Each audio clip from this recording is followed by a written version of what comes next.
संत रामपाल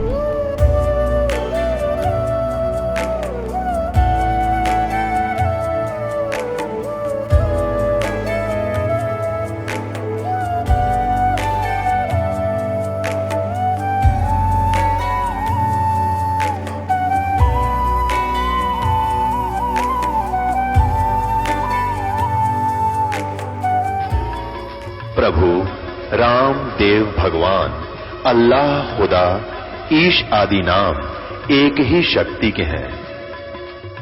वो कैसा है, कहां है, कैसे मिलता है, किसने देखा है? ये प्रश्नवाचक चिन्ह पूर्ण रूप से हटाने के लिए अवश्य सुनिए जगत गुरु तत्वदर्शी संत रामपाल जी महाराज के अमृत वचन, सर्व पवित्र धर्मों के पवित्र शास्त्रों के आधार पर। सत साहिब दर्शकों, जब कोई इंसान अपने धर्म में प्रचलित सभी प्रकार की साधनाएं करता हो और उन सभी साधनाओं को करते करते भी उसके जीवन में अनेकों परेशानियां आ रही हों, तो वो इंसान सुख समृद्धि की तलाश में उस परम पिता की खोज करता है ताकि उसके जीवन में सुख समृद्धि आ सके। दर्शकों, कुछ ऐसी ही कहानी थी झारखंड की रहने वाली आशा जी की, जो हर रोज दुख तकलीफों से गुजरती थी। इनके पिताजी रोज नशे की हालत में घर आते और घर में क्लेश करते थे। कभी कभी तो इनके पास खाने तक के पैसे घर में नहीं होते थे। लेकिन फिर एक दिन ऐसा आया जब आशा जी को मिली संत रामपाल जी महाराज जी की शरण। दर्शकों, ऐसा कौन सा ज्ञान संत रामपाल जी महाराज ने इन्हें दे दिया जिससे कि इनकी सभी तकलीफें बिल्कुल खत्म हो गईं? दर्शकों, आइए सुनते हैं आशा जी की कहानी इन्हीं की जुबानी। बहन जी नमस्कार। नमस्कार सर। क्या नाम है बहन जी आपका? आशा दासी। कहाँ से आए हैं आप? लातेहार जिला से, झारखंड। संत रामपाल जी महाराज जी से कब जुड़े आप? 2014 में। 2014 में संत रामपाल जी महाराज से नाम दीक्षा लेने से पहले आप क्या भक्ति साधना करते थे? यही देवी देवता। अभी क्या करते हैं आप? अभी संत रामपाल जी महाराज का भक्ति करते हैं। कौन सी क्लास में पढ़ते हैं? अभी 9th में। संत रामपाल जी महाराज से नाम दीक्षा कैसे लिया आपने? मेरे पापा नाम लिए थे संत रामपाल जी महाराज का, तो उन्हीं के माध्यम से हम लिए थे। संत रामपाल जी महाराज से नाम दीक्षा लेने के बाद आपको क्या क्या लाभ मिले? मेरा ये अब हुआ कि हम लोग पूरा फैमिली आश्रम गए थे, मुंडका आश्रम, तो वहाँ पे पूरा फैमिली थे।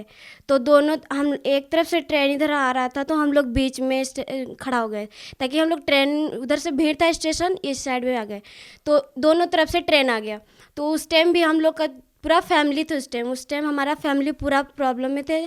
सतगुरु रामपाल जी, संत रामपाल जी महाराज जी उस टाइम हमें बचाए थे। और मेरा पेट दर्द, माथा दर्द और हमेशा प्रॉब्लम रहता था।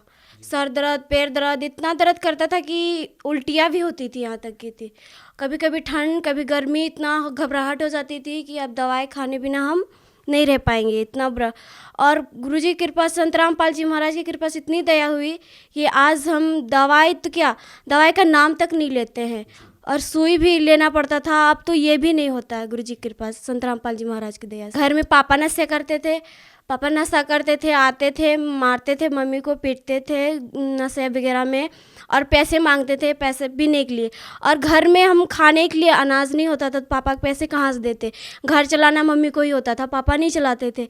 गुरुजी की इतनी दया हुई परमात्मा संत रामपाल जी महाराज के कि आज हमारे घर में गुरुजी की कृपा सब नाम लिए परमात्मा के शरण में आए हैं सब। और आज तो हमारे घर में इतने सब, अब पहले लड़ाई इतने होते थे, अब परमात्मा की कृपा संत रामपाल जी महाराज की दया से अब कोई लड़ाई झगड़ा नहीं होती, शांति रहे। एक बार मेरे बड़े भैया थे, उसका इतने बड़े एक्सीडेंट हुआ था कि डॉक्टर ऐसे बोल दिया था कि अब वो जी नहीं पाएगा। तो सब बोले कि घर वाले, बगल वाले सब बोले कि तुम्हारा भैया अब नहीं रहेंगे दुनिया में। पर हमको ऐसा लगता था कि है परमात्मा, जिलाने वाले हैं, वो कोई है मेरे भैया को बचा सकते, वो ही है संत रामपाल जी महाराज जी, वही बचा सकते हैं और कोई नहीं बचा सकते हैं। पापा भी टूट चुके थे, मम्मी भी टूट चुके थे। मम्मी बोली कि इतना जवान बेटा मेरा कैसे खो सकते हैं अपने आप में। और हम भी डरते थे कि मेरा भैया कुछ नहीं होगा। परमात्मा की कृपा इतना हुई, संत रामपाल जी महाराज की कृपा से इतना दया हुई कि आज देखिए मेरा भैया अभी स्वस्थ है। आप भगत समाज को क्या संदेश देना चाहते हैं? भगत समाज को यही संदेश देना चाहती हूँ कि संत रामपाल जी महाराज से आइए, दीक्षा लीजिए, बहुत लाभ उठाइए परमात्मा का, भक्ति कीजिए। सब रोग, सब कुछ बीमारियां परमात्मा सब ठीक कर देते हैं।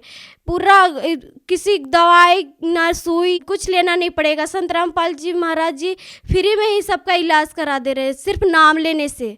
आप हजारों किलोमीटर दूर झारखंड में रहते हैं, आप लोगों का इतना विश्वास संत रामपाल जी महाराज में कैसे है? हमारे अंदर इतने दुख थे, बहुत ज़्यादा दुख थे। परमात्मा की कृपा, संत रामपाल जी महाराज के वेदों के अनुसार सब कुछ बताए, इसलिए हम लोग फिर नाम लिए। और पहले तो ऐसे कि कभी कभी हम तो खाली पेट ही सो जाते थे।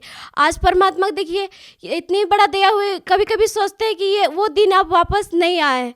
परमात्मा का दया इतना राजा हुआ कि आज देखिए आप, कभी कभी तो लगता है काश भी खाना है, बिना खाए हुए सोएंगे, पर परमात्मा की कृपा से उस दिन भी हम लोग को याद आता है। उस दिन भी हम लोग को खाली पेट सोने नहीं दिए परमात्मा, फिर भी कहीं से कहीं अनाज आया घर में और हम लोग खाएं और सोए। आप भगत समाज को क्या संदेश देना चाहेंगे? भगत समाज को यही संदेश देना चाहती हूँ कि संत रामपाल जी महाराज का नज़दीक केंद्र देख के, और आप लोग पिल्ली पट्टी चलती है, उसमें नंबर दिया गया है, आप कॉल करके कांटेक्ट करके आप नाम दीक्षा ले सकते हैं। बहुत सारे टीवी चैनलों पर संत रामपाल जी महाराज का सत्संग आता है, जरूर देखिएगा। बहुत बहुत धन्यवाद। सत साहेब। दर्शकों, अभी आपने सुने संत रामपाल जी महाराज से दीक्षा प्राप्त करके सुखी हुए भक्त के अनुभव। अब देखिए जगत गुरु तत्वदर्शी संत रामपाल जी महाराज के मंगल प्रवचन। कि कोई सर्प ना हो और मेरे पति को ना डस ले। उसने और गौर से देखा, ध्यान से देखने से पता चला है तो बालक है। तो उसने अपने पति से कहा, जी देखियो देखियो, देखो बच्चा डूबेगा, बच्चा कमल के फूल पर, कमल के फूल पर जल में। अब नीरू नहा रहा था ऐसे ऐसे करके, गोते लगा रहा था। वो कह रहा कि नीमा तो कति मेंटल होगी, तेरा दिमाग चल गया, अब तुझे जल में भी बच्चे दिखाई देने लगे, तो मान मेरी बात, ज्यादा वहम छोड़ दे।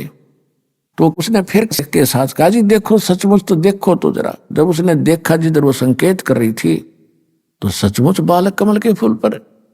उसने न्यू का न्यू उठा लिया उस फूल के समेत। चित्र परमात्मा का, ये देखिएगा चित्र परमात्मा। ना मेरा जन्म न गर्भ बसेरा, बालक बन दिखलाया, काशी नगर जल कमल पर डेरा, तहां जुलाहे न पाया। मात पिता मेरे कछु नाही, ना मेरे घर दासी, जुल्ला का सुत आने कहाया, जगत करे मेरी हासी। नीरू ने ला करके वो बच्चा अपनी पत्नी को थमा दिया। अपने आत्माओं, जिस परमात्मा के लिए ऋषि महर्षि हमने भी कभी किसी जन्म में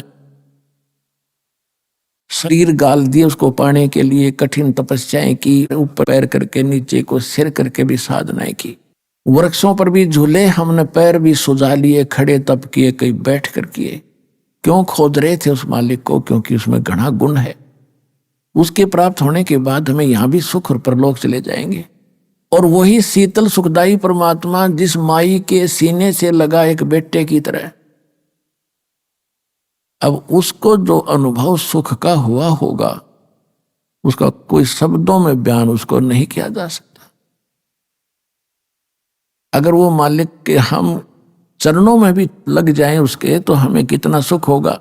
और वो सीने से लग रहा है उस माँ के। तो गरीबदास साहिब जी ने चित्रार्थ बहुत अच्छा किया है कि गोद लिया मुख चूम कर, हेम रूप जलकंत। कहते हैं उस माई ने उठाया, कभी उसके मुंह ने चूमे, कभी माथे के चूमे उसके ने, कभी सीने से लगा। और सौ शुक्र मनाओ अपने शंकर भगवान का कि हे परमात्मा, आज याद किया था आपको हृदय से, आज ही आपने पुत्र दे दिया। अपने आत्माओं, ये वस्तु है जानने की। करते तो कबीर भगवान रहे सारा कुछ हमारे लिए, और क्रेडिट हम इनको देते थे, महिमा इनकी होती थी। परमात्मा ये चाहते थे कि ये किसी की महिमा करो, क्योंकि परमात्मा को महिमा की आवश्यकता नहीं, उनको तो आपकी आवश्यकता है। और वो ये चाहते थे चलो किसी भी डले ढोरे हैं, इनका आस्था भगवान की बनी रहे, कोई दिक्कत नहीं मुझे। और फिर इस समय तक परमात्मा ने आपको यहाँ लाना था कि आप में भगवान की चाह बनी रहे, चाहे कोई मंदिर पूजो, चाहे मस्जिद, चाहे गुरुद्वारा या चर्च, या कि तब पत्थर पूजते रहो। जब आपकी आत्मा रोया करती है, जब पिछले पुण्यकर्मी प्राणियों की, तो उन पुण्यों के आधार से यही परमात्मा आपको ये सब कुछ देता रहा। तो पुण्यात्माओं, जिस मालिक के नाम लेते हैं, चर्चा करने से भी हमारे रोम रोम खड़े हो जाते हैं, और उसको माई ने सीने से लगाया, उसको कितना सुखद अनुभव हुआ होगा। तो नीरू जब नहा के बाहर आया स्नान करके, तो उसने समाज को देखा कि यदि हम इस बालक को घर ले जाएंगे तो लोग ये पूछेंगे, जनता जन, कि तुम कहाँ से लाए हो। हम कहेंगे कि ये कमल के फूल पर मिला है, और लोग कहेंगे कि झूठ बोलते हो, कमल के फूल पर बच्चा कैसे रुक सकता है, क्यों झूठ बोलते हो, तुम किसी का उठा कर लाए हो, चुरा कर लाए हो, बताओ इसके कौन माता पिता हैं। हमें पीटेंगे, बच्चा भी छीनेंगे और नगरी से भी निकाल देंगे। उसने अपनी ये सोच अपनी पत्नी से बताई कि मेरे विचार ऐसा है, तो इस बच्चे को यहीं छोड़ दे। हम अभी तो मुसलमान बने, ना हिंदुओं हमारा कोई जानकार है, ना मुसलमानों में कोई रिश्ता नाता हुआ, कोई बालक नहीं हमारे, और हमारी ऐसी सतिथि हो सकती है, तो इस बच्चे को यहीं छोड़ दे, इसमें हमारा हित है, खैर है। लेकिन नीमा ने कहा कि इस बालक ने ना जाने मेरे ऊपर के जादू कर दिया, मैं इसको त्याग नहीं सकती, मर सकती। तो नीरू ने पहली बार अपनी पत्नी की तरफ थप्पड़ मारने के लिए हाथ उठाया कि मैं तेरी हर बात को मानता रहा हूं आज तक, इसलिए कि तेरे बालक नहीं है, और इसलिए कि तेरी आत्मा को दुख ना हो, और तू हठ करने लगी अब प्रत्येक बात का, मेरी एक नहीं सुनती, छोड़ इस बालक को, ना तेरे लगाऊंगा 2 थप्पड़। उसी समय परमात्मा शिशु रूप में कहने लगे कि नीरू, मुझे घर ले चलो, तुम्हें कोई कुछ नहीं कहेगा, मैं तुम्हारे लिए ही आया हूं। अब इस बात ने सुनकर वो नीरू डर गया कि ये कोई फरिश्ता हो सकता है, ये कोई ऐसा भूत प्रेत ना हो तेरे को हानि कर दे। चुप करके चल पड़ा, यस कहा ना नो कहा, घर ले आए।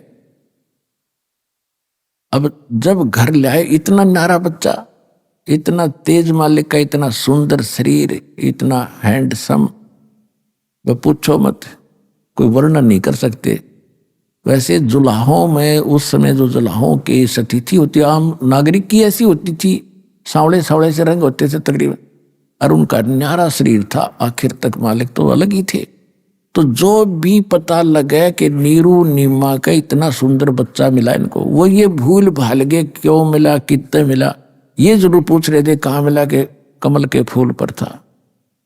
अब किसी ने इतना विवेक क्या ना करा कि कमल के फूल पर कैसे हो गया, जन्म पाया, तो उन्होंने अपने हिसाब से थोड़ा बहुत चेंज भी कर दिया। वहां पर रखा था किनारे पर कमल के फूल पर धरा था कि ये खाम खा वो ना करेंगे चट चट। तो कहने का भाव ये है कि सारा गांव ऐसे देखने के लिए चला उस बच्चे को, जैसे मंडली बनाकर औरतें गीत गाती हुई आया करती हैं, किसी के कोई देखना होता था, कोई बच्चा हो जाता था, ऐसे आने लगी।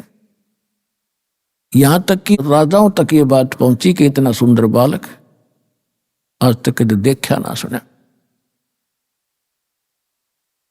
तो ये बात खत्म हुई। उसके बाद जब बच्चा 25 दिन का हो गया, ना दूध पीवे ना अन्न खावे, कुछ भी नहीं खाओ पीवे। नीरू और नीमा दोनों चिंतित हुए, लेकिन नीमा माँ को ज्यादा टेंशन होती है, वह तो सारा दिन उनके मुंह की तरफ देखती रहती थी बच्चे को, और दूध वो पी नहीं रहा था, और स्वस्थ ऐसे था जैसे बच्चा किलो दूध पीता हो डेली, इतना उसका शरीर स्वस्थ हो रहा था, फल रहा था, फूल रहा था।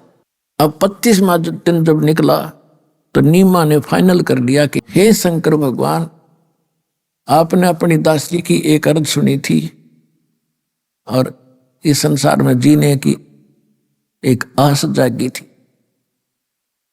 ये बच्चा आपने देना ही नहीं था दाता, अगर ये ऐसे मरना था तो। अब ये दूध पी नहीं रहा, अब ये कभी भी मर सकता है, भूखा बच्चा 1-2 दिन निकाल सकता है, और ये मरेगा, साथ मरूंगी मैं। अब इस संसार में मेरा जिया नहीं जागा। कोई व्यंग कसेंगे, कोई ताने लगावेंगे कि किरा किचका बच्चा लाए थे ठाके, इसलिए तने संभाला को ना मार दिया। एक कलंक मेरे सिर पर और रखा जागा, और इसके बिना मैं जी नहीं सकती। ये कति हृदय में मान लिया।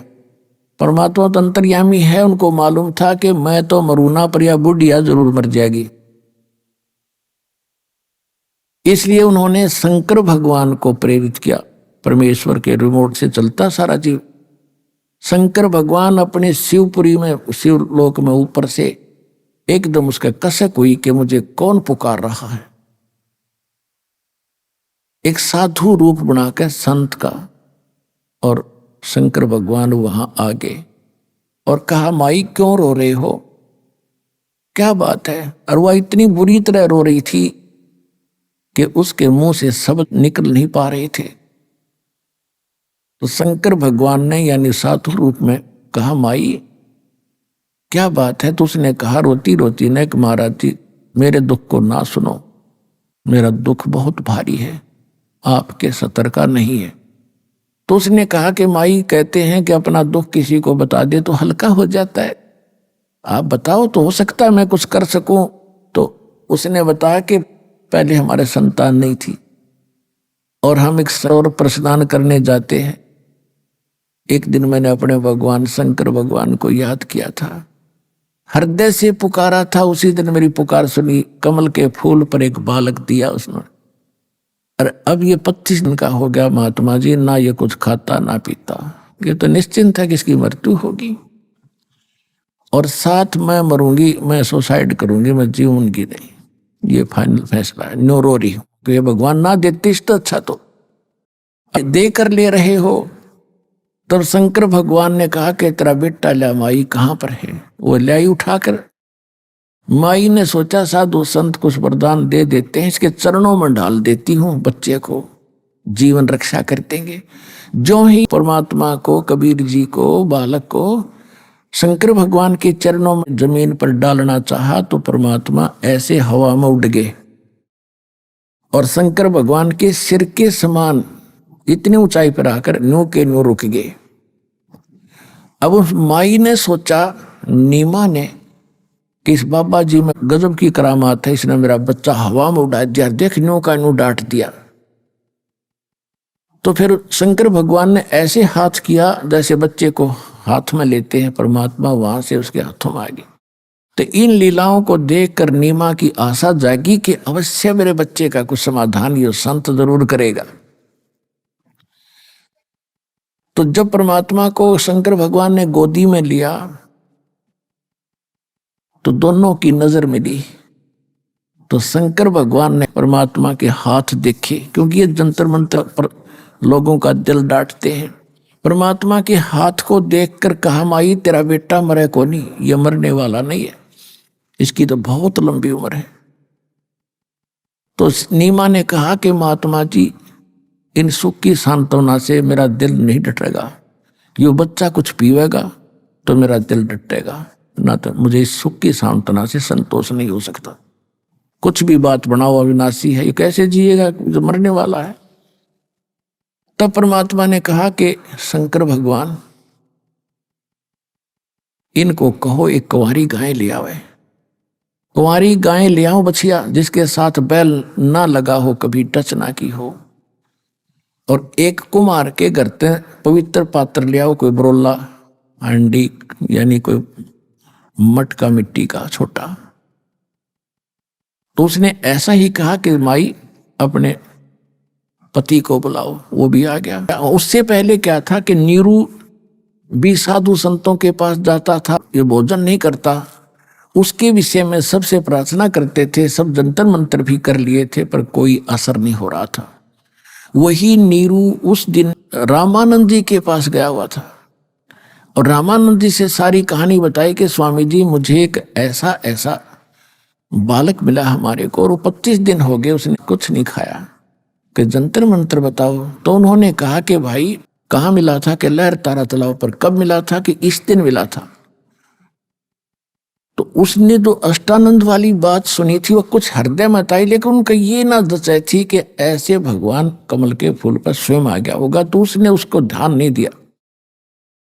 तो उसको समाधान बता दिया कि ये कोई ब्राह्मण विद्वान पुरुष है, पिछले जन्म का कोई सिद्ध पुरुष है, इसके लिए तुम एक कंवारी गाय लाओ, बछिया, जिसके साथ बैल टच ना किया हो, और उसके सामने खड़ा कर दियो, वो अपने आप दूध देवेगी, वो दूध पिला दी।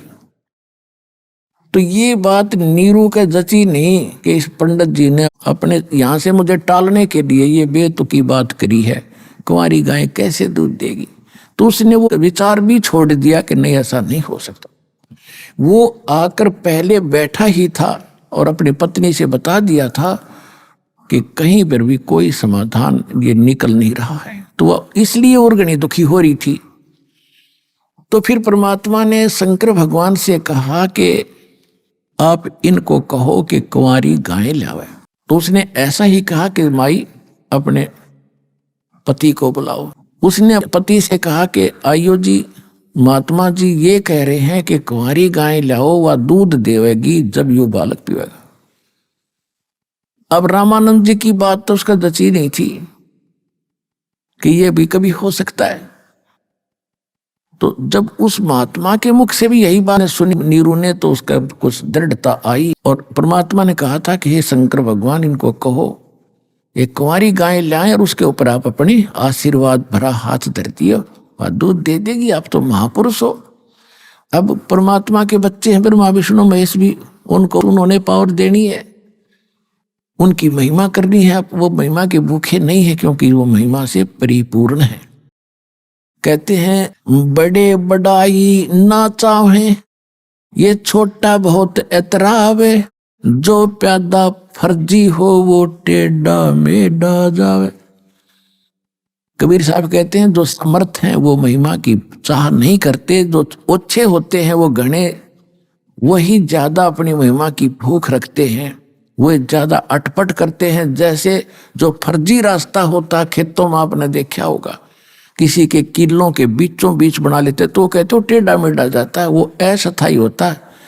और जो सही रास्ता होगा वो तो बिल्कुल स्ट्रेट जाता है, वो पक्का होता है, उसमें डिस्टर्बेंस नहीं होती। तो कहते हैं बड़े बड़ाई चाहे नहीं और छोटा बहुत इतरावे, और जो रास्ता फर्जी हो फर्जी वो टेढ़ा मेढ़ा जावे। तो कहने का भाव ये है कि परमात्मा ने महिमा की भूख नहीं थी, और जो लीला वो करते हैं वो करनी ही थी। तो उसी समय नीरू गया, एक बच्चिया लाया 1.5 वर्ष की, एक कुमार के घर से एक बर्तन ले आया। कबीर परमात्मा के आदेशानुसार शंकर भगवान साधु रूप में खड़े थे, कुमारी बच्चिया के कमर पे हाथ मारा, थपथपी दिया आशीर्वाद की तरह। उसी समय लंबे लंबे सतन हो गए और नीरू नीचे बैठा था पकड़े उस पात्र को, और वो दूध की धार बह चली और पात्र भरते ही वो रुक गई। बोलो सतगुरुदेव की।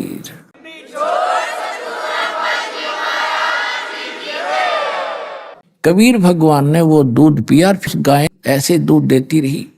तो परमात्मा के परवरिश की लीला कंवारी गायों से हुई आज से 600 वर्ष पहले, जो भगवान प्रकट हुए थे। अब परमात्मा को पहचानने के लिए हमने अपने ही सदग्रंथों का सहयोग लेना पड़ेगा कि हु इज गॉड, परमात्मा कौन है। परमात्मा वही है जिसकी डेफिनेशन और जिसके सब गुण मेरिट्स हमारे सदग्रंथों में मिलते हों, क्योंकि वेदों को पूरा विश्व मानता है कि परमात्मा की सही जानकारी है। हिंदू धर्म के लिए तो ये एक आभूषण है, एक गहना है। ये हमारा एक बहुत अच्छा वो सदग्रंथ है। इनमें जो लिखा सही है, तो इनमें जो लिखा है और जो लीला जिसने की है, ही इज गॉड, 2 अक्षर की बात है। अब आपको दिखाते हैं, आज का लिखा इतिहास नहीं है, 600 वर्ष पहले परमात्मा ने जो लीला की थी और धर्मदास जी ने लिखी थी भगवान की महिमा, आपको सदग्रंथों से दिखाते हैं, कबीर सागर से दिखाते हैं। ये देखिएगा कबीर सागर संपूर्ण 11 भाग, खेमराज श्री कृष्णदास प्रकाशन मुंबई से प्रकाशित है। कबीर सागर कबीर पंथी भारत पथिक स्वामी युगलानंद बिहारी द्वारा पुरस्कृत मुद्रक एवं प्रकाशक है खेमराज श्री कृष्णदास, अध्यक्ष श्री वेंकटेश्वर प्रेस, खेमराज श्री कृष्णदास मार्ग, मुंबई। इसमें एक ज्ञान सागर नाम का अध्याय है। इसके 73 पृष्ठ पर दिखाते हैं ज्ञान सागर, ये खंड है, अध्याय है कि इसमें यहां से चला रहा है शंकर वचन।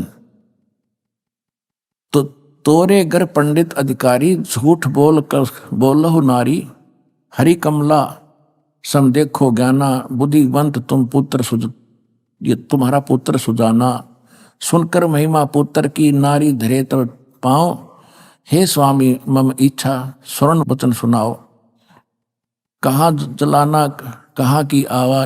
ये काफी वार्ता है इसके अंदर, लेकिन हम अपने मतलब की सुने। शंकर भगवान कह रहे हैं 73 पृष्ठ पे। फिर वो चले गए वहां पर रामानंद जी के पास, उधर से नीरू। अब यहाँ देखो प्रश्न नंबर 74 पे ज्ञान सागर का हम यहाँ से पढ़ेंगे। अब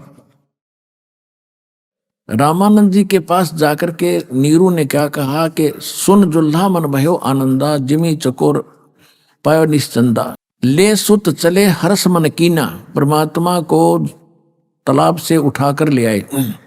अर्थात सो पुन असबोल ही दीना, अगले जन्म जब होए तुम्हारा, तुम्हें पठावे यम के तैनारा। ये कबीर साहब ने उनको कही थी। फिर कहते सुत काशी को ले चले, सुत माने बेटे को, बच्चे को, लड़के को, लोग देखन ता आओ, और अन्न पानी भखे नहीं, जुल्हा शोक जनावे। को खा पी नहीं रहा था इसलिए जुल्हा दुखी हुआ। तब जुल्हा मनकीन तिवाना, रामानंद सो कहीं उत्पाना, मैं सुत पायो बड़ो गुणवंता, और कारण कौन बखे नहीं संता। रामानंद जी से कह रहे नीरू कि हे महात्मा जी, मुझे एक बहुत ही सुंदर और गुणवान बालक मिला है, वो कुछ खा पी नहीं रहा, इसका कारण और समाधान बताएं। देखिएगा, तब जुल्हा मनकीन तिवाना, रामानंद सो कहीं उत्पाना, मैं सुत पायो बड़ो गुणवंता, कारण कौन बखे नहीं संता। रामानंद ध्यान तब धारा, जुल्हा सो तब वचन उचारा, पूर्व जन्म तब ब्राह्मण जाति, हर सेवा कीनी भली भांति, कुछ तब सेवा हरि की चूका, अर्थात भयो जुल्हा का रूपा, प्रीति प्रभु गए तो लेनी, ताते उद्धान में सुत तो दीनी। कि परमात्मा ने तुझे जंगल में यो पुत्र दिया है। नूरी नहीं है, नीरू मिसप्रिंट है।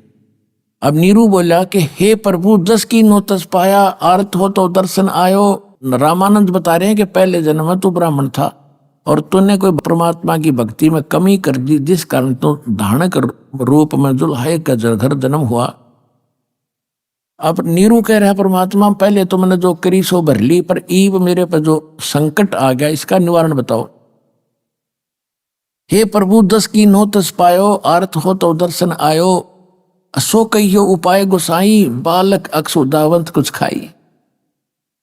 रामानंद अस युक्ति विचारा, तुम सुत कोई ज्ञानी अवतारा। रामानंद जी ने कहा कि तुम्हारा बेटा कोई विद्वान पुरुष पूर्व जन्म का है, और बचिया जाही बैल नहीं लागा, सो ले ठाड़ करो ते आगा। एक बचिया ले आओ जिसको बैल ने टच ना करया हो, और दूध चले ते थन ते धरो छिपाई, अक्षुदावंत जब बालक हो तब तो देव खुलाई। अब जुल्हा एक बछिया ले आवा, और चला दूत कोई मरम न पावा। चलो दूत जुल्हा हरसाना, राख छिपाई कहो नहीं जाना। अब यहां कहते हैं दूध तब पीवत नाम कबीरा, और खेलत संत संग मत धीरा। अब ये तो लीला की परमात्मा ने 600 वर्ष पहले, 600 वर्ष पहले कबीर परमात्मा ने जैसी लीला की थी। कबीर सागर, ये भी एक सदग्रंथ है, सूक्ष्म वेद है। तो ये तो है परमात्मा का प्रैक्टिकल जो उन्होंने किया कलयुग में, ये प्रमाण है। कोई आज का लिखा ग्रंथ नहीं है ये। कोई नहीं सोचे मैं मबरान खातिर रामपाल ने 20 साल पहले लिख लिया होगा ना, ये तो 600 वर्ष पहले धर्मदास जी के द्वारा लिखा गया। अब हमारे वेद क्या बताते, परमात्मा क्या करता है, तो 2 मिनट में समझ में आ जाएगा। Who is God. ये देखिएगा, ऋग्वेद मंडल नंबर 9 सूक्त 1 और मंत्र 9 में ये स्पष्ट है कि परमात्मा जब शिशु रूप धारण करके आता है, उसकी परवरिश की लीला कुंवारी गायों के द्वारा होती है। ये देखिएगा, ये है ऋग्वेद मंडल 9 और 10 इकट्ठे ही हैं। प्रकाशक है सार्वदेशिक आर्य प्रतिनिधि सभा, महर्षि सिद्धांत भवन, रामलीला मैदान, नई दिल्ली। और ये है महर्षि द्वानंद सरस्वती कृत, और ये है Mudrik prince offset printers 1510 Pataudi house, Riyaganj, New Delhi. अब ये कमाल की बात है, कहते हैं अब देखो इस महर्षि का कितना बोलबाला, जन वेदों का ठेका इससे ले रखा था, इसने कख का पता नहीं महर्षि ने। एक कमाल की बात है, अनुवाद इनका किया हुआ, इन्हें तड़ंगा तो कर ही रखा है, लेकिन सच्चाई कैसे छुपा देंगे? मूल पाठ तो सबके पास उपलब्ध था, ना इसे नहीं बदल देते ये अपनी बकवादों को ऊपर रखने के लिए। अब देखो, ये है ऋग्वेद 9वां मंडल और प्रथम सूक्त का प्रथम मंत्र यहां से शुरू होता है। इसमें एक तो ये देखो, सोम माने परमात्मा, यानी सोम का अर्थ है सोम स्वभाव परमात्मन, यानी शीतल स्वभाव वाला भगवान। ठीक है, सोम। अब हम चलते हैं इसी ऋग्वेद मंडल नंबर 9 के सूक्त। यह है ऋग्वेद मंडल 9 सूक्त 1 मंत्र। हम 8 दिखाते हैं आपको। इसमें क्या लिखा कि उस पुरुष को, परमात्मा को उग्र गतियां प्रेरणा करती हैं, यानी संसार में जब ऐसी परिस्थितियां हो जाती हैं, हाहाकार मच जाता है, बुरा हाल हो जाता है, तो उस समय वो परमात्मा एक सुंदर शरीर धारण करके पृथ्वी पर आता है। ये देखो, उस पुरुष को उग्र गतियां प्रेरणा करती हैं और भासमान शरीर को वह पुरुष माने वह परमात्मा प्राप्त होता है। अब इन्होंने तो ठेका ले रखा था जनता को भ्रमित करने का, अड़ंगा अनुवाद करने का। अब देखो, शुरू से इस मंडल नंबर 9 के सूक्त 1 से लेकर और 6 तक ये यूं करते आ रहे हैं, हे परमात्मा, हे परमात्मा, यानी परमात्मा की महिमा है इसमें। और वहां जाकर इन्होंने घुमाना शुरू कर दिया, पुरुष लिखना शुरू कर दिया। अब पुरुष माने परमात्मा ही होता है, आपको बहुत बार बताया। ये देखिए, ऋग्वेद मंडल नंबर 9 सूक्त 1 का मंत्र 1 में हे परमात्मन, है परमात्मा की महिमा। इसके 2 मंत्र में देखो, ये 2 नंबर मंत्र है। ऋग्वेद मंडल नंबर 9 सूक्त 1 मंत्र 2 में हे परमात्मा आप, और तीसरे मंत्र में हे परमात्मा, और चौथे मंत्र में हे परमात्मा, और 5वें मंत्र में हे परमात्मा, और 6ठे मंत्र में ये देखो ऋग्वेद मंडल नंबर 9 सूक्त 1 मंत्र 6 में हे परमात्मा। इन 7 में जाके इनका समझ में आई कि बात बदलनी पड़ेगी। उस पुरुष को, पुरुष मानी परमात्मा, यहाँ 8वें में, यहाँ परमात्मा क्यों ना लिखा कि ये चाहते थे हमारी बेइज्जती हो जाएगी तो सच्ची लिख दी था गए। इनका ये विधान है कि भगवान निराकार है, कभी मनुष्य शरीर में आता ही नहीं, कहीं स्थान पर नहीं रहता। महर्षि दानव का फाइनल विधान है कि परमात्मा एक स्थान पर नहीं रहता, निराकार है और वो सर्वव्यापक है। बस इतनी सी उनकी थ्योरी। और वेद क्या बता रहे? और वेदों को सत्य मानते हैं कि वेद में जो लिखा वो सत्य, हम और किसी बात को नहीं मानते। तो ईब आपने मानना चाहिए सच्चाई को। अभी आपने सुने संत रामपाल जी महाराज के मंगल प्रवचन। आइए अब सुनते हैं संत रामपाल जी महाराज से नाम दीक्षा लेकर सतभक्ति करके अद्भुत लाभ प्राप्त करने वाले अनुयायी के विचार। दर्शकों, आज हम आपको संतोष जी से मिलवाने जा रहे हैं, जो करनाल हरियाणा की निवासी हैं। संतोष जी का जन्म ब्राह्मण परिवार में होने के कारण ये हमेशा से ही धार्मिक साधना में संलग्न रही, परंतु फिर भी इन्हें अपने जीवन में हमेशा कुछ अधूरा सा महसूस होता रहा। संतोष जी ने परमात्मा की सच्ची अनुभूति के लिए विभिन्न आध्यात्मिक मार्गों की ओर कदम भी बढ़ाया। इन्होंने ब्रह्मा कुमारी पंथ, आसाराम जी का पंथ और कबीर पंथ के संत बिलास जी से भी नाम दीक्षा ली, लेकिन फिर भी इनकी परमात्मा प्राप्ति की ये तलाश अधूरी ही रही। लेकिन आज संतोष जी का कहना है कि संत रामपाल जी महाराज से नाम दीक्षा लेने के बाद मेरी परमात्मा प्राप्ति की तलाश पूरी हो गई। आखिर संतोष जी ऐसा क्यों कह रही हैं? सुनते हैं संतोष जी की कहानी उन्हीं की जुबानी। नमस्कार जी। नमस्कार जी। क्या नाम है जी आपका? मेरा संतोष नाम है जी। बहन जी आप कहाँ से आए हैं? करनाल से आई हूँ जी। बहन जी संत रामपाल जी महाराज से नाम दीक्षा आपने कब ली? 5 जुलाई 2018 को ली जी। संत रामपाल जी महाराज से नाम दीक्षा लेने से पहले क्या आप कोई भक्ति साधना भी करती थी? मेरा जन्म ब्राह्मण परिवार में हुआ जी और हमारे पिताजी वेद शास्त्रों को पढ़ते थे। बचपन से ही हम सुनते थे तो मन में एक बहुत ही जिज्ञासा हुई कि परमात्मा की प्राप्ति इस जन्म में अवश्य करनी है, चाहे मेरे को जंगलों में जाना पड़े, कोई गुरु बनाना पड़े, साधु भी बनना पड़े, ये बहुत ही इच्छा थी। और हमारे पिताजी के पास पंडित लोग आया करते थे तो मैं उनसे बहुत ही क्वेश्चन किया करती थी कि आखिर सबसे बड़ा भगवान कौन है। कि जैसे हम विष्णु पुराण पढ़ते हैं तो उसमें विष्णु की महिमा, शिव पुराण पढ़ते हैं तो उसमें शिव की महिमा, दुर्गा पुराण पढ़ते हैं तो दुर्गा की महिमा, इनमें से एक ही हम परमात्मा को क्यों ना याद करें जो जड़ हो, जो सबसे ऊंचा हो। ये मन में बहुत संकल्प चलते थे और मैं जैसे जैसे प्रश्न करती थी लेकिन संतुष्टि नहीं होती थी। कोई भी जैसे ऐसा मतलब उत्तर नहीं दे पाते थे।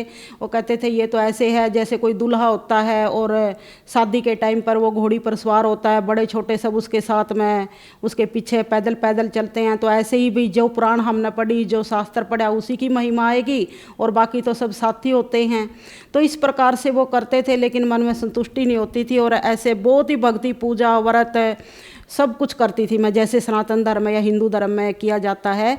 और हमारा फिर यहाँ पिताजी शहर में एक मंदिर में रहते थे पुजारी के रूप में, तो वहाँ पर पास में एक ब्रांच थी ब्रह्मा कुमारी जी की, उस ज्ञान के संपर्क में आई। और सब देवी देवता वहाँ पर ये बताया जाता है कि ये जो देवी देवता हैं ये हम ही थे पिछले जन्मों में और आज हम कर्मों के अनुसार ऐसे इंसान बने हैं, अभी पुरुषार्थ करने से फिर दोबारा से हम ऐसा ऊंचा पद पा सकते हैं।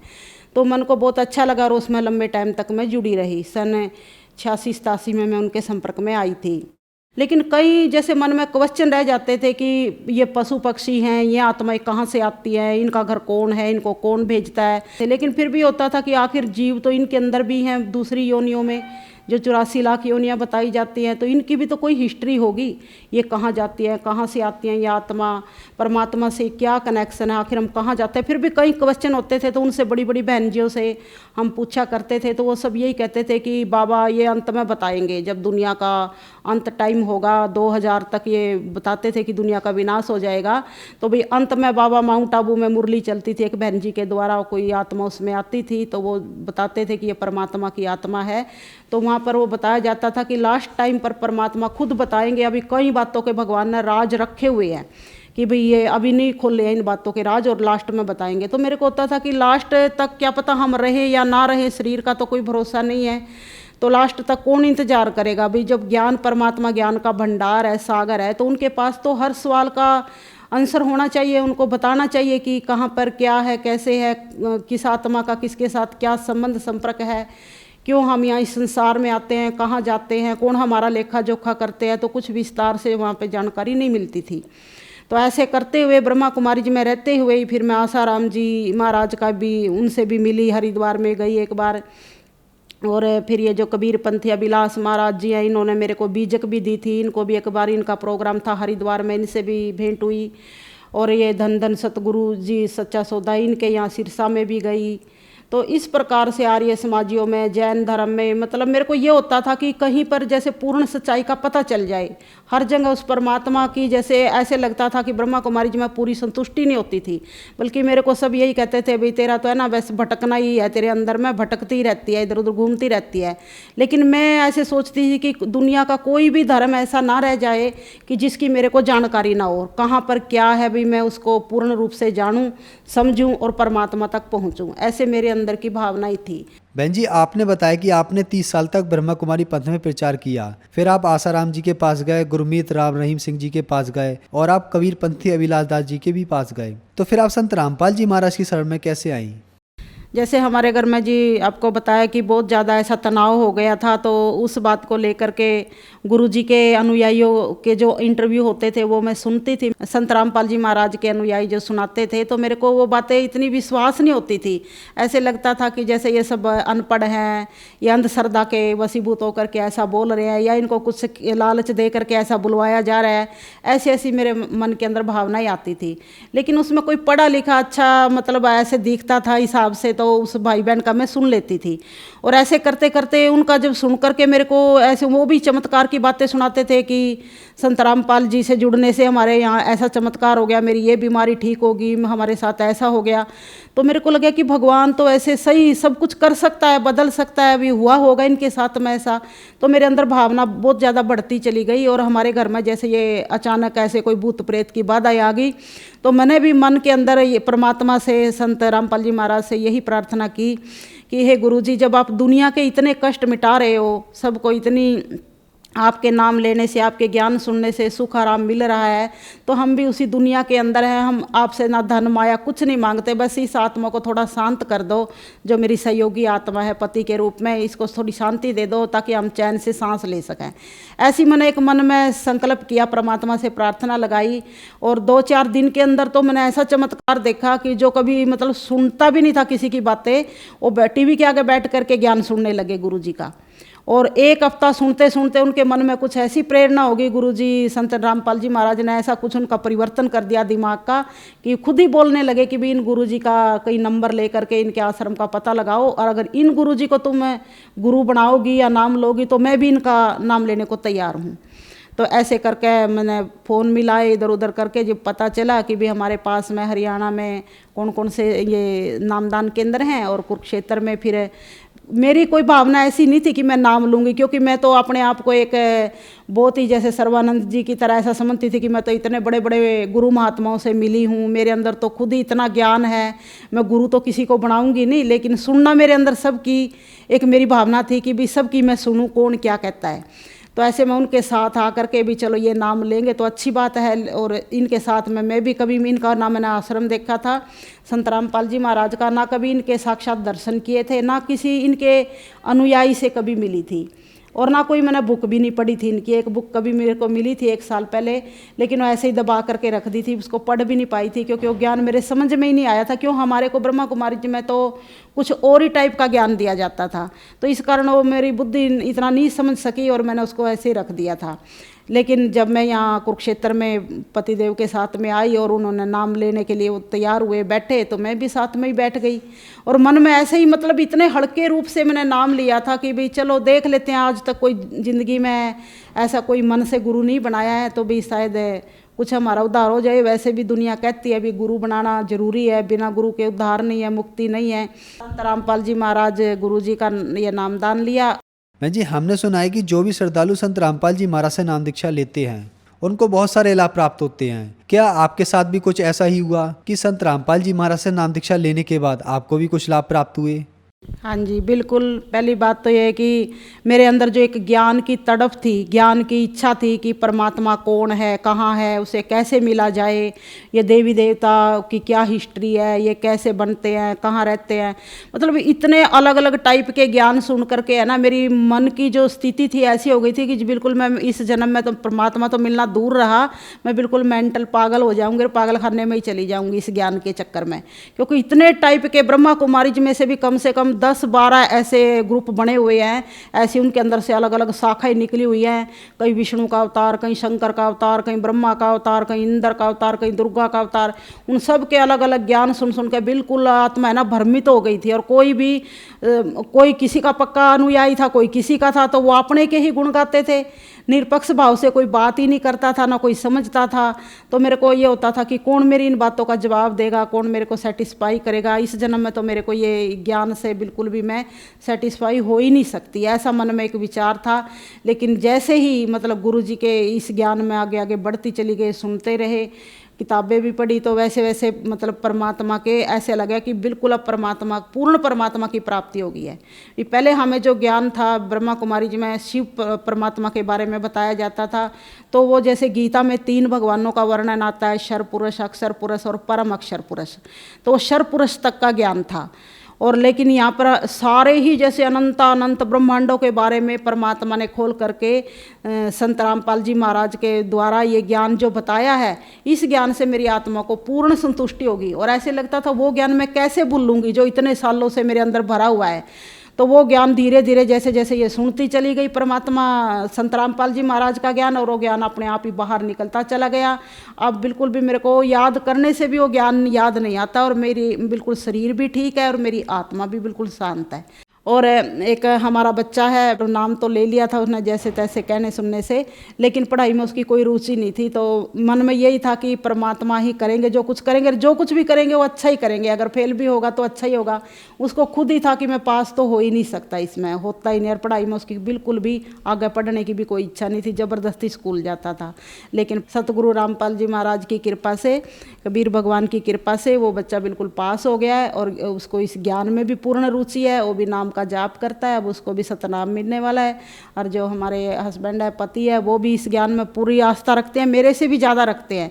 वो तो पूरा 2-3 टाइम बैठ करके 1-1, 1.5 घंटा मंदिर के हमारा सामने बैठ करके परमात्मा का ये आरती वगैरह सारा मतलब नियम से करते हैं, पूरे पक्के नियम के हैं। और किसी भी गुरु महात्मा की, जैसे मैं कोई कभी इधर उधर देख भी लेती हूँ, भाई थोड़ा सा पढ़ूँ किसने क्या कहा, कि सबका लिटरेचर मेरे पास में है जैसे, लेकिन वो बहुत मतलब इस बात का वो करते हैं भी अब हम बस परमात्मा से ही जुड़ गए हैं। संत रामपाल जी महाराज की बुकों के सिवाय हमने किसी की बुकें नहीं पढ़नी है, ना सुननी है, बस इसी में हमें चलना है, और हमारे घर में उसी से सुख शांति आई है, ऐसा मतलब मेरे को भी वो प्रेरणा देते हैं। जैसे हमारे पति थे, बहुत ही ज़्यादा मतलब इतना घर में क्लेश रहता था, और हमारा घर बिल्कुल नरक जैसे ही बन गया था, और इतना रो रो के जैसे खून के आंसू रोने पड़ते थे। ऐसा लगता था कौन हमारे घर को संवारेगा, परमात्मा के सिवाय भी। ऐसे होता था कई बार परमात्मा, जिस भगवान ने इस आत्मा को बनाया ना, वो भी इसको चेंज नहीं कर सकती। लेकिन संत रामपाल जी महाराज के ज्ञान में आने से, परमात्मा के जुड़ने से उनके अंदर बहुत ही परिवर्तन है। और मतलब मैं सोच भी नहीं सकती थी, मेरे लिए तो सबसे ज़्यादा यही बड़ा चमत्कार है कि वो किसी भी धार्मिक लाइन में मेरा सहयोग नहीं देते थे, और विरोध ही करते थे, और सबको गालियाँ ही देते थे गुरु महात्माओं को। लेकिन संत रामपाल जी महाराज ने उनकी बुद्धि को बिल्कुल चेंज कर दिया है, आज वो बिल्कुल एक देवता की तरह बन गए हैं। तो मेरे लिए बहुत बड़ी ये चमत्कार की बात है जो हमारे घर में ही घटित हुई है। और जैसे जैसे फिर मेरे ही शरीर पर भी इतनी दवाइयाँ खाती थी, पूरा थैला साथ में लेकर बैठती थी, उठती थी कि अब ये खानी है, घंटे बाद ये खानी, आधे घंटे बाद ये खानी, इतनी दवाइयाँ, पता नहीं क्या क्या, कहीं गैस की, कहीं किसी दर्द की, कहीं बीपी की, कहीं शुगर की, कहीं ताकत की, खड़ा ही नहीं हुआ जाता था, चक्कर आते थे, इतनी मतलब दवाइयाँ खाती थी दुनिया भर की। ऐसा लगता था अब मेरा इन बीमारियों से, इन दवाइयों से छुटकारा नहीं हो सकता। कभी बोलती थी मेरे को उस हॉस्पिटल में डाल दो, कभी रामदेव के यहाँ डाल दो, भी वहाँ पे पड़ी रहूँगी अपना जैसे कैसे ठीक होती रहूँगी, 1 साल 2 साल 6 महीना जो भी लगेगा, असल तो इलाज है ही नहीं। ये तो बोलते हैं, कहते शुगर का कोई इलाज नहीं है, इस बीपी का भी कोई इलाज नहीं है, तो कहते हैं तो ज़िंदगी भर चलती हैं ये बीमारियाँ, तो और दवाइयाँ खानी ही पड़ती हैं और परहेज भी करने पड़ते हैं, डॉक्टर लोग ये बोलते हैं जी। तो वैसा हम मान भी चुके थे। और फिर जैसे धार्मिक संस्थाओं में जाते थे, ब्रह्मा कुमारी जी में भी ये कहते हैं भी कर्म का जो लेखा जोखा है पिछला, वो तो ये हमारे कर्मों के आधार से हमारे यहाँ बीमारियाँ लगी हुई हैं, कोई हमारे शरीर में कमी आ जाती है, ये तो हमें कर्मों के आधार से भोगना ही पड़ेगा, इसको तो कोई काट ही नहीं सकता। भाई जो वहाँ पे जो शक्ति आके जो आत्मा कोई ज्ञान बोलती थी, वो भी कहती थी मैं इसमें कोई चेंज नहीं कर सकता, ये तो तुम्हारे कर्म का हिसाब किताब है। लेकिन यहाँ पूर्ण परमात्मा ने संत रामपाल जी के द्वारा जो ज्ञान दिया है, वो उसमें पूरा ही हमारे शरीर की बीमारियां भी खत्म हो गई, दवाइयां भी छूट गई, और हमारे घर में सुख शांति भी आ गई। और जैसा मतलब एक परिवार में एक स्वर्ग जैसा माहौल बन गया कि बच्चे ने भी स्वीकार कर लिया और पति ने भी ज्ञान मान लिया, और मेरी आत्मा भी पूरी संतुष्ट होगी। जो एक भटकना थी कि सच्चाई कहाँ पर है, पूर्ण सच्चाई कहाँ पर है, पूर्ण परमात्मा कहाँ पर है, एक पूर्ण गुरु कहाँ पर है, वो मेरे को संत रामपाल जी महाराज के चरणों में आकर के मेरी वो बिल्कुल तड़प पूरी हो चुकी है, और मैं पूर्ण रूप से परमात्मा की शरण में आ चुकी हूँ। बहन जी, हम आपसे एक सवाल पूछना चाहेंगे कि इस चीज़ को आपसे बेहतर कौन जानता है। आपने 30 साल तक ब्रह्मा कुमारी पथ में रहकर रिसर्च की भक्ति पर, फिर आप आसाराम जी के पास गए, गुरमीत राम रहीम सिंह जी के पास गए, अभिलाष दास जी के भी पास गए। आपके मन में रहता था कि ये आत्माएं कहाँ से आती हैं, कहाँ जाती हैं। फिर आप संत रामपाल जी महाराज की शरण में आए, आपको इन सब बातों की जानकारी मिली। तो हिंदू धर्म के कुछ श्रद्धालु कहते हैं कि संत रामपाल जी महाराज ब्रह्मा विष्णु महेश की भक्ति छुड़वाते हैं। ऐसे ही मुस्लिम धर्म, सिख धर्म, ईसाई धर्म के श्रद्धालु कहते हैं कि संत रामपाल जी महाराज हमारे धर्म की भक्ति छुड़वाते हैं। तो इसके पीछे क्या सच्चाई है? क्या संत रामपाल जी महाराज से नाम दीक्षा अगर किसी धर्म के व्यक्ति को लेनी है तो उन्हें क्या अपने धर्म की भक्ति छोड़नी पड़ेगी? संत रामपाल जी महाराज जो ज्ञान देते हैं वो चारों धर्मों के वेद शास्त्र ग्रंथों, बाइबल, कुरान के अनुसार ही ज्ञान देते हैं। वो किसी भी धर्म की काट नहीं करते हैं, किसी धर्म के विरोध में नहीं बोलते हैं, बल्कि उनके धर्म शास्त्रों में क्या लिखा हुआ है, कोई अपनी तरफ से मनगढ़ंत बात भी नहीं बताते हैं। वो जैसे और ऋषि मुनि महात्मा गुरु लोग ऐसे टाइम पास कराते रहते हैं कई कई घंटा, ऐसा कुछ भी नहीं है। वो इतना यथार्थ ज्ञान इतनी गंभीरता के साथ बताते हैं कि आज इतना पढ़ा लिखा समाज है, हमें उस ज्ञान को, चाहे मुस्लिम धर्म से ताल्लुक़ रखने वाली आत्माएं हैं, चाहे क्रिश्चियन धर्म से ताल्लुक़ रखती हैं, चाहे हिंदू धर्म से हैं, तो किसी की भी वो पूजा पाठ नहीं छुड़वाते हैं, बल्कि यथार्थ जानकारी कि वाकई में पूर्ण परमात्मा कौन है जिसने ये अनंत ब्रह्मांड बनाए, ये सृष्टि बनाई, ये प्रकृति बनाई, ये सूर्य चांद बनाए, वो परमात्मा कौन है और उसकी हम कैसे पूजा कर सकते हैं, उसको कैसे हम पहचानें और कैसे उससे अपना बुद्धि योग लगाएं और कैसे इस काल के लोक से अपना छुटकारा पाए। कोई भी आज कोई भी धर्म में देखो हम जाते हैं तो ये नहीं कोई भी क्या गारंटी ले सकता, कोई भी ये ज्ञान नहीं देता है कि तुम इस जन्म मरण से भी छुटकारा पा सकते हो, तुम इन कर्म बंधनों से भी छुटकारा पा सकते हो। कहते हैं सब कर्मों का हिसाब भोगना ही पड़ेगा, ये तो जन्म मरण का जो चक्कर है ये तो अनंत कोटि जन्मों से हम ऐसे ही भोगते आ रहे हैं। हमारे ऋषि मुनि भी सब बड़े, हमारे बड़े बड़ेरे बुजुर्ग सब ऐसे ही इस भवसागर में गोते खाते आ रहे हैं, तो हमें भी ऐसे ही चलना है। लेकिन पूर्ण परमात्मा कबीर साहिब ने संत रामपाल जी महाराज के द्वारा हमको ये ज्ञान दिया है कि हम इन देवी देवताओं की किस ढंग से पूजा करें, यथार्थ पूजा भक्ति क्या है, ब्रह्मा विष्णु शंकर की, दुर्गा माता की, काल ब्रह्म की, किस तरह से उन मंत्रों के माध्यम से कैसे हम उनको खुश रख सकते हैं और फिर उन पर जो टहनियों पे फल लगेंगे। संत रामपाल जी महाराज किसी भी धर्म की पूजा नहीं छुड़वाते हैं, बल्कि उनके ही धर्म ग्रंथों में क्या लिखा है उसको स्पष्ट करके विधिवत पूजा करवाते हैं। तो सभी भाई बहनों से मेरा ये अनुरोध है, मेरी प्रार्थना है कि संत रामपाल जी महाराज के ज्ञान को कम से कम 2-4 महीना अवश्य सुन कर देखें। नाम तो आप जब आपको अच्छी तरह समझ में आ जाए भले तभी ले, लेकिन इस ज्ञान को समझे। मनुष्य योनि में, मनुष्य योनि तो एक अहम योनि है और योनियों की अपेक्षा, क्योंकि इस योनि में ही हम परमात्मा के ज्ञान को समझ सकते हैं। अगर ये अवसर हमने खो दिया तो फिर कभी भी हमको ये अवसर ज़िंदगी में नहीं मिलने वाला। इसलिए परमात्मा संत रामपाल जी महाराज के द्वारा जो ज्ञान दे रहे हैं, इस ज्ञान को आप घर बैठे टीवी के माध्यम से, आजकल तो इंटरनेट फ़ोनों के माध्यम से, बुकों के माध्यम से कैसे भी हासिल करके इस ज्ञान को सुन के, समझ के और अपने मनुष्य जीवन का जो आपका लक्ष्य है उस लक्ष्य को पा सकते हैं। बहन जी, पहले आप 1986 से ब्रह्मा कुमारी पंथ से जुड़े रहे, उसके बाद आप आसाराम जी के पास गए और भी बहुत सारे गुरु आपने बनाए। तो क्या आपने कोई गलती तो नहीं की? क्योंकि लोग कहते हैं कि गुरु नहीं बदलना चाहिए, गुरु बदलना पाप है।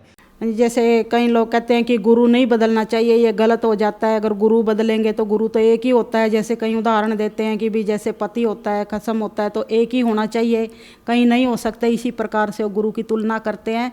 लेकिन गुरु जी के माध्यम से हमें ये इस बात की जानकारी मिली है कि अगर एक गुरु के पास हमें पूर्ण ज्ञान नहीं मिलता है, पूर्ण मुक्ति की प्राप्ति नहीं होती है, तो गुरु बदलने में, जैसे कोई मरीज होता है, अगर हमारा एक डॉक्टर से इलाज नहीं होता है तो हम दूसरा डॉक्टर बदलते हैं, तीसरा बदलते हैं, चौथा बदलते हैं, कई बदलने पड़ते हैं क्योंकि हम अच्छा होने की कामना रखते हैं। तो इसी प्रकार से गुरु भी हम बदल सकते हैं। परमात्मा कबीर साहिब ने भी ये गुरु जी के माध्यम से भेद खोला है कि भी हम गुरु बदल सकते हैं और गुरु बदलने में ही हमारी जब भलाई है, हमको उससे अच्छी ज्ञान मिलता है, अच्छी प्राप्ति होती है, तो इसलिए हमें गुरु बदलने में कोई बुराई नहीं है। बहन जी, जो श्रद्धालु आज आपको देख रहे हैं, आप उन्हें क्या संदेश देना चाहेंगी? जो भी गुरु महात्माओं से, किसी से भी, आसाराम जी के अनुयायी हैं, धन धन सतगुरु के अनुयायी हैं, और ख़ास करके जिस ब्रह्मा कुमारी संस्था में मेरा इतना कीमती समय बीता है, उन सभी भाई बहनों के लिए मैं एक यही रिक्वेस्ट करती हूँ कि आप इस ज्ञान को, संत रामपाल जी महाराज के ज्ञान को हल्के में ना लेवें। इस ज्ञान को आप अवश्य समझें, सुने और अपने जीवन को सफल बनाएं। बहन जी, संत रामपाल जी महाराज से कैसे जुड़ सकते हैं? संत रामपाल जी महाराज के कई चैनलों पर सत्संग आते हैं। चैनलों के नीचे एक पट्टी चलती है जिस पर इनके नामदान या जो इनके भाई जो आगे आपको पता बता सकते हैं, उनसे संपर्क करके आप ना किसी भी, अब तो हर जिले में ये परमात्मा संत रामपाल जी महाराज के नामदान केंद्र खुले हुए हैं, तो आप नामदान केंद्र पर जा कर के परमात्मा की दीक्षा ले सकते हैं और इनसे जुड़ सकते हैं। धन्यवाद बहन जी। सत साहिब जी।